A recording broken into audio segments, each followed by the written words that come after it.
the new one followed the issues that arose sometime last year about Nigerians traveling to South Africa. And we looked into the issue.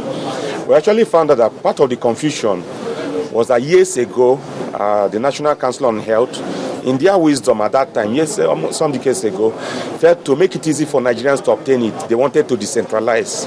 So they now permitted state governments, even private sector, to be able to print their own yellow card and issue, as well as the federal government. But because there was no control, we found that there were gaps. So now, National Council on Health has reversed that decision and now says it must only be printed by the Federal Ministry of Health. Well, to financial issues now. In spite of the successful transformation of Nigeria's payment system, a lot of advocacy is still needed to build an integrated financial system in the country. This is coming from the governor of the Central Bank of Nigeria, Mr. Lamido Sanusi, who is confident that Nigeria will surmount all obstacles inhibiting the success of the e-payment system.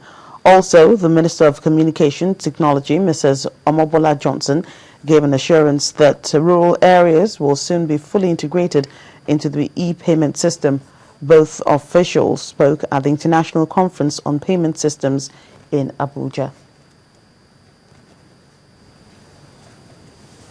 Now, warring factions in the People's Democratic Party has been asked to sheathe their swords as efforts are being intensified towards the resolution of the crisis rocking the party. The Niger State Governor, Dr. Muazu Aliyu, made the plea at the presidential villa after the governor's meeting with President Goodluck Jonathan. According to him, the meeting had been cordial with a commitment on all sides to resolve the issues. Governor Aliyu then announced that the next meeting has been scheduled for Monday, October the 7th. In attendance were the governors of Adamawa, Rivers, Kwara, Sokoto, Jigawa, Akwa Ibom, Kogi, Kano, and Niger State. Also present were the Vice President and the Chairman of the PDP Board of Trustees.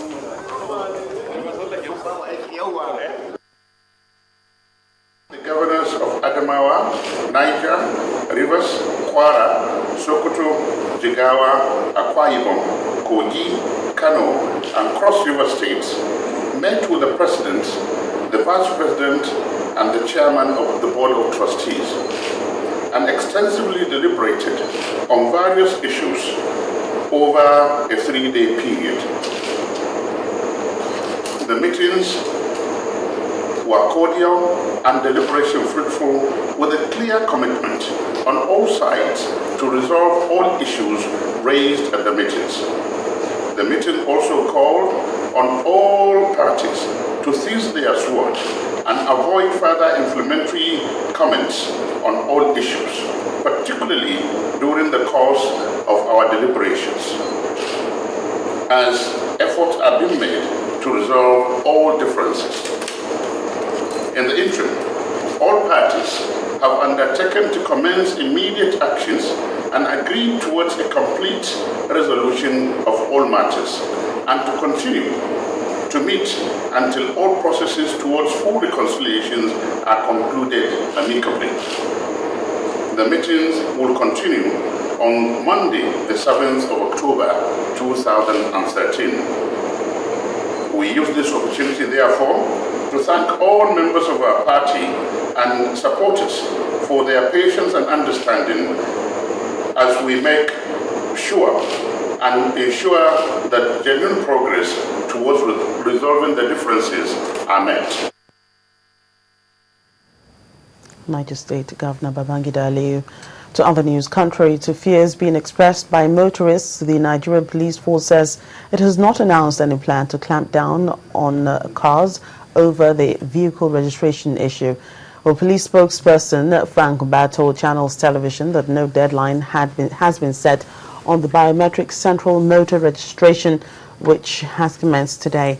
He explained in a statement that the police is still conducting an awareness campaign on the matter and have no plans or forceful eviction or enforcing it for it to become law for now. Let's take a break on News Track, and when we come back, normal academic activities resumes in Yobe State today. We have details after this. Just stay with us. every day as they happen. Opinions arise. I lost money in Africa. Sanusi said he couldn't care about the shareholder. Is that possible? For and against, they have to be heard. The government of this dispensation has made a very strong commitment. Yet, bomb keeps going on every day. People are dying, and we are talking grammar. Unfeatured. You are the worst advertisement of the product you are trying to pitch. Uninhibited. People are contravening and contradicting traffic rules. And issues are laid bare. This is what is called in psychology narcissism. Is worse than megalomania. And the weight decided by you. Face Off. Wednesdays 8 to 9 p.m. only on Channels Television.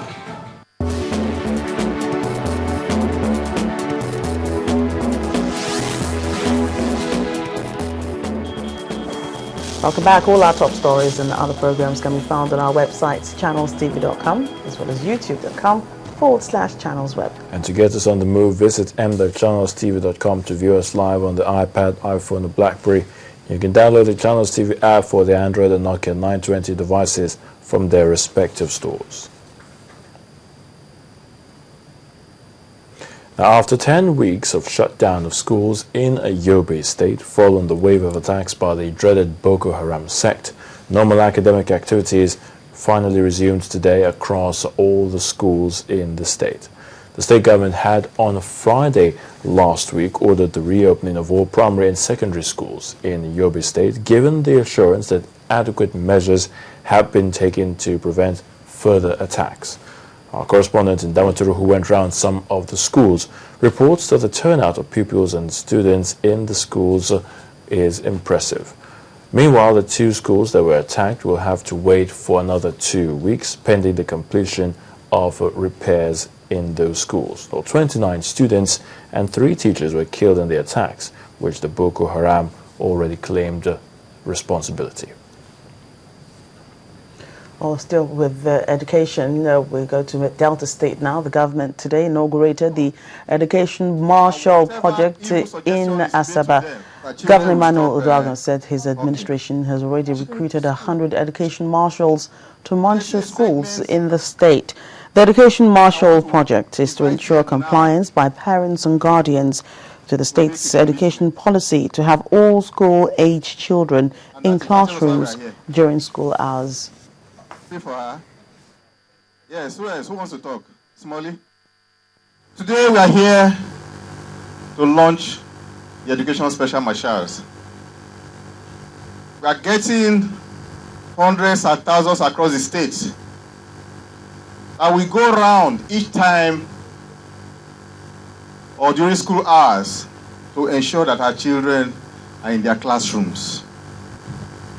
We have parents who just have the habit. We just watched this drama. Very interesting, very funny, but it's real. If we go out today, we'll see children who are still hawking in the markets.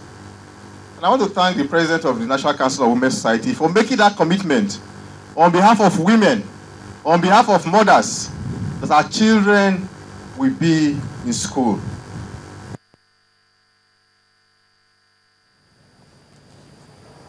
Away from education matters, the Taraba State Government House has continued to attract visitors sympathizing with the recuperating Governor Dambaba Suntai. Now, the Jaligo chapter of the Nigerian Bar Association has joined other professional groups visiting the governor, even as the controversy surrounding his health continues.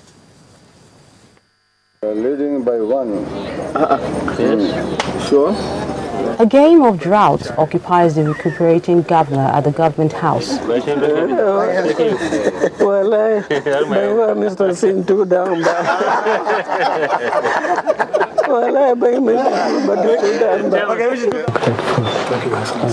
Shortly after, Governor Dambaba Suntai receives members of the Nigerian Bar Association, led by the Jalingo chapter chairman.